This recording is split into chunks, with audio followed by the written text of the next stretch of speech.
Make sure your content funnel integrates well with your conversion funnel. Too many marketers obsess about conversion funnels. Too many marketers just focus all their firepower on their conversion pages. I really can't say I blame them because these are your bread and butter pages. These pages determine whether you're going to make $1,000 a month, $100 a month, or $100,000 a month. This is where the magic happens. I understand that. But the problem is these pages don't exist in a vacuum. They're part of a larger context that ultimately revolve around your brand. And if you're so short-sighted that you can only see bits and pieces of the overall picture, then you only have yourself to blame if you're not making as much money as you would have hoped. This is pretty much the reason why a lot of online marketers can't, for the life of them, make the thousands of dollars that other people are making. It's not because they're dumb. It's because they're focusing on the wrong things. You need a tight fit between your info pages and conversion pages. You have to make sure that you use calls to action to get people to where you need them to go. Unfortunately, when marketers set up K and L pages, they skip the T pages. This is an often fatal mistake. If somebody's making $5,000 a month from their online store and they committed this error, you can safely bet that that person's actual unrealized income is $50,000 a month. A lot is lost in translation because they skipped a very vital part of the overall sales conversion content and sales conversion process. These are not linked up properly. Think about the plumbing in your home. If you have a faulty pipe, then regardless of how much water comes through your home, by the time it gets to the faucet, you're just going to have to settle for a dribble. Do you see how this works? The same applies to sales. Don't neglect your T pages. T pages stands for trust pages. These are the pages where people go from liking a particular category of solutions or even collection of products you're pushing to trusting a specific product or service solution. The most common form of T page is an individual product review page. At the end of the day, once the prospect has gone from K page to the L page, they basically have a very good idea of what's out there and they're ready to decide. Now, they're basically properly educated. Your T page then should get straight to the point. It should basically just say, okay, these are the reasons why you should trust this particular product. Please understand that whatever you're talking about on the T page must relate to what went on before at the L page. So if the L page convinced the reader that the hallmarks of a superior product is 1, 2, 3, your T page better mention 1, 2, 3. Besides individual product review pages, another common form of a T or trust page are the product description pages on e-commerce sites. This is when people go to an online catalog and they click on the product link and then they see the product described. That is a T page. The anatomy of successful T pages. Successful T pages really are psychological in nature. You must remember that people are buying products for benefits. They couldn't care less about features. Maybe you're selling a washing machine and it has 5 modes. It only takes up 10 kilowatt hours or whatnot. Consumers couldn't care less about features. They do care about benefits. Understand the difference. The difference between features and benefits. Features are technical in nature. They're about screen size, screen brightness, certain new technology. Benefits, on the other hand, are psychological in nature. If somebody's buying a washing machine, they're looking to save time. They're looking for more control over their life. They're looking for more time with their loved ones. So, how are you going to repackage a time-saving feature? It has a nice fancy name into terms that your end buyer would appreciate. So, you talk about spending more time with their children. You talk about him being able to do more with less money and living life to the fullest. This is how benefits work because benefits, ultimately, are personal in nature. Remember, most American consumers couldn't care less about the features or the jargon that are on your sales pages. They care about what's important to them. Remember, just as you ask yourself, what's in it for me? Other people ask themselves that question as well. It is all personal. So, you have to phrase whatever benefits that your product brings to the table in those terms. The essence of effective T pages are calls to action. They have different forms, but the key to them is emotional impact. When crafting a CTA, call to action, emotionally tie the reader to the benefit they will get if they buy the product or service. The different types of calls to action. Call to action using emotional triggers. Example, take your life to the next level by saving at least 80% on your next vacation. Click here. calls to action involving authority. Example, 9 out of 10 plastic surgeons swear by this product. Call to action using social proof. Example, click here to get the #1 rated laptop solution for insurance professionals. The key to calls to action is to get away from just saying click here or order now. When you do that, you waste momentum. Instead, amplify the sense of need in the mind of your prospect. Please understand that once they get to a page where there's a call to action, your content pages or your conversion pages have already done most of the heavy lifting. Don't waste it by just saying order now. Plug into some sort of emotional urgency. Understand your conversion options. Converting online traffic into dollars is not as straightforward as you think. A lot of newbie marketers are under the impression that if they buy traffic and enough of these users click on page after page, eventually they will land on a conversion page, read something that they like, and then whip out their credit card. If only things were that simple. Believe me, if that's your strategy, you are probably going to be settling for cents on the dollars, assuming you make any money at all. The better approach would be to study what kind of conversion strategy works best, considering whatever it is you're trying to sell. Different products and services need different conversion strategies. A lot of marketers are completely clueless about this because they think there is only one cookie cutter or one-size-fits-all solution to turning interest into sales. This is where they screw up, because selling a sofa online is very different from trying to get American grooms looking for Filipina brides. These are two totally different sets of needs, and you have to speak to them differently. In other words, your strategy has to fit the outcome you are looking for. There is no such thing as a one-size-fits-all conversion strategy. Different conversion strategies. If you are selling a high-ticket item, let's say a gold IRA conversion kit which can involve hundreds of thousands of dollars, you need to take it slow. You need to basically drip feed information to your audience so they can build trust over an extended period of time. And as they engage with your content and as they see your content again and again, that level of trust deepens until they go to the like stage, and then before you know it, they get to the trust stage and then they buy. Of course, this is not guaranteed. This is not a slam dunk. But you have to get the process going considering the dollar value of the transaction. If you're looking for somebody to transfer their retirement fund worth hundreds of thousands of dollars from one fund to a gold fund that you're an affiliate of, you have to invest in a long funnel that builds trust over an extended period of time. On the other hand, if you're looking for a quick sale, your conversion funnel can be shorter. In other words, you can basically tell the reader if they're going to ship or get off the pot. It's pretty straightforward. For example, there's no need to create a mailing list for certain types of one-time use product.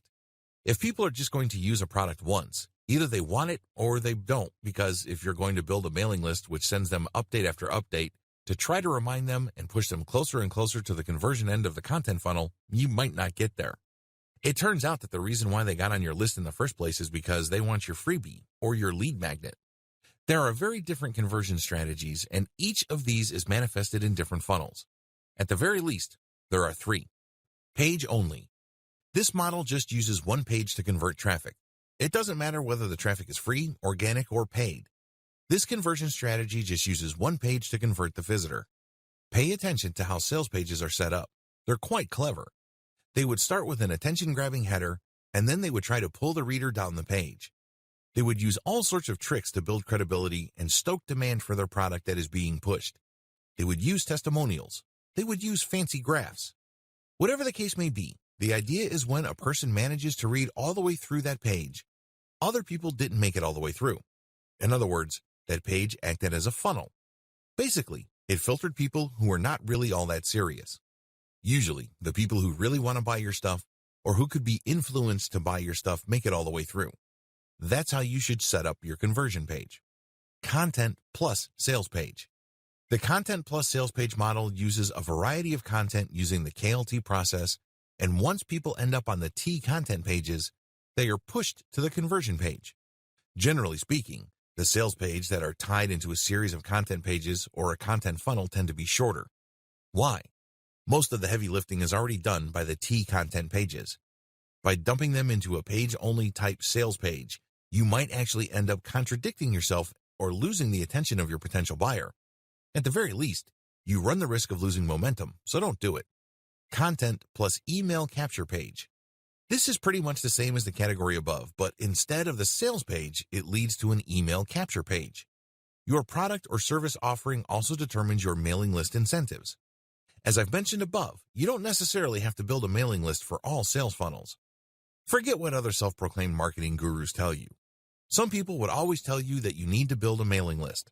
Well, if your product is very specific and it's a one-time use, you can get by with just a sales pitch. You don't necessarily have to get a sales page that's plugged into by a network of content pages. It all depends on both your audience and product or service you are promoting. Content funnels explained. It all starts with K. Your content funnel starts with your knowledge of your audience's needs. They're not there to screw around. When somebody looks up how to immigrate to Canada on a search engine, they're looking for a page that will give them legal information on how they can leave their country so they can become citizens of Canada. They're not there to research dog food. They're not there to vacation in Hong Kong. They're looking for a specific type of information because they have specific needs. A well-constructed K page gets to the heart of the matter. Cut straight to the point. A well-constructed K page in a content sales funnel addresses specific questions. For example, if somebody wants to immigrate to Canada, the first thing that they want to ask is, am I qualified? Do I have the right education for it? Do I have the right background and experience? Your pages should be set up based on these questions. There are great resources online you can use to find these questions. The most common, of course, is Google AdWords Keyword Planner tool. You can also use a tool called AskTheAudience.com. Whatever the case may be, think of organizing your K pages around questions because people work with their problems in the form of questions. By organizing your content around questions, you make them easier to promote.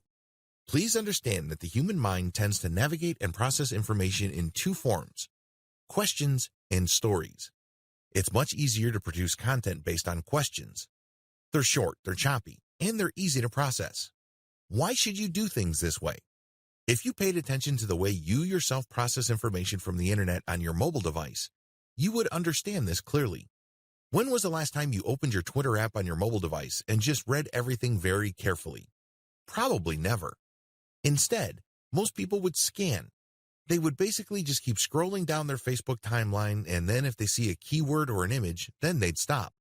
That's how people process information, and if you ask me, that's the only way people can process information because there's just so much information on the internet. In fact, according to some estimates, upwards of 2 million new pieces of information are created every single day. That's a mind-blowing amount.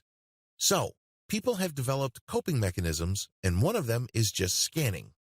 By organizing your content in the form of questions or around questions, you make it easy for people to read since they're easy to read and they're easier to promote. How? People are already asking questions related to your stuff on Twitter, Quora, and forums, and a variety of social media platforms. Your job is to find those places and slip your content into existing discussions. In other words, if you are in a forum, it's probably not good for you to create a specific discussion about what you're promoting. Believe me, people are not going to care. However, people will care when somebody already asked a question and then other people are giving their answers, and then you come in and come up with a much better answer and then supply a stripped down version of your content, and then you end with your link as some sort of source. That's how people will take you seriously. Of course, pay attention to what I said earlier. If you're going to all these places, make sure you build credibility and authority first. Don't just get in, spam, and leave. You're going to get banned if you do that. Organize your question-based pages around themes. Just as questions can fall under a certain category, you can create articles around questions and then organize these articles around a category.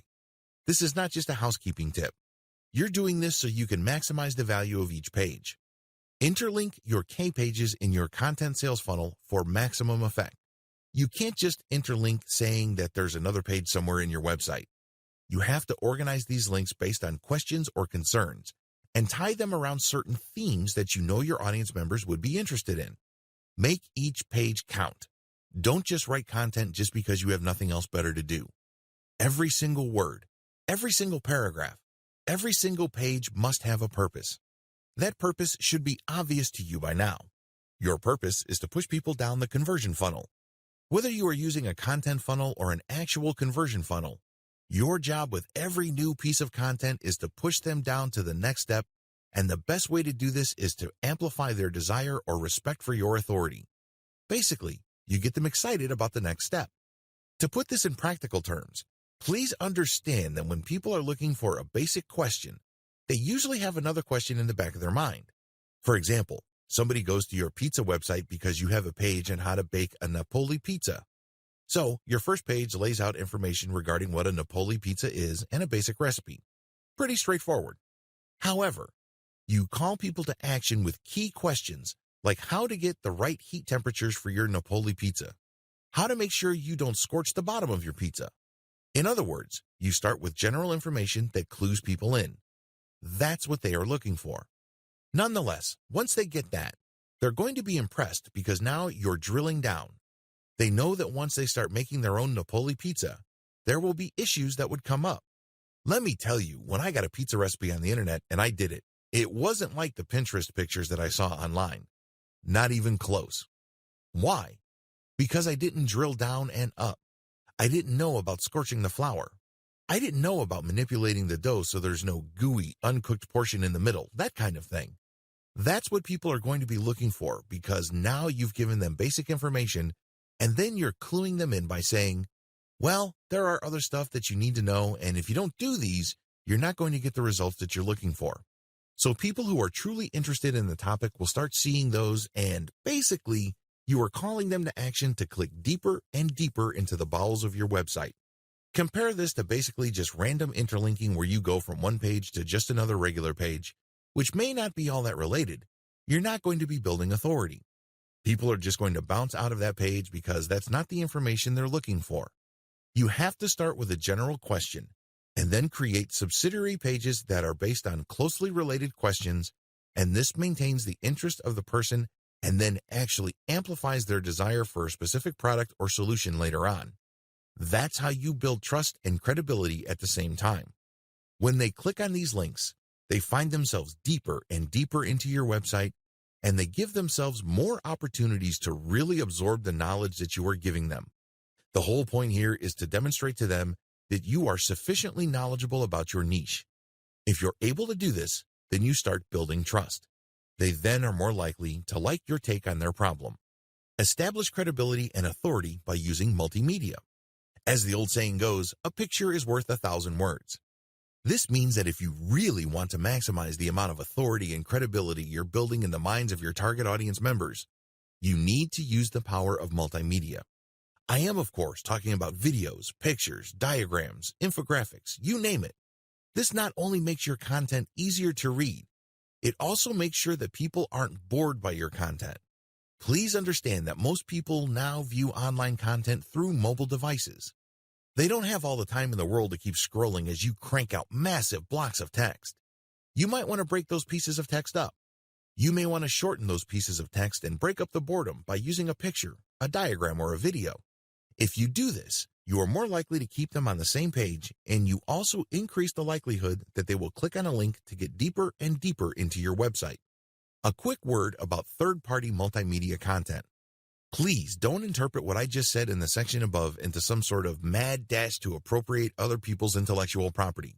You can't just take a video off YouTube and embed it in your content simply because it's related to your content's topic. That might land you in hot water. You have to do it the right way. Whether you're using infographics from Pinterest, videos from YouTube, explanatory photos from Pinterest or Instagram, you have to respect the rights of the owners or creators of this content. How do you do that? Very simple. Give them attribution and link to them. I know you're probably paranoid about your website becoming some sort of traffic leak. I understand where you're coming from. You worked hard to create all this content, and you obviously worked hard to drive traffic to your site. It would be a shame to see much of that traffic go to these third-party links and never to come back to your website again. Believe me, I get that. However, here are some ways you can make these concerns go away. Make attribution links open in a new tab.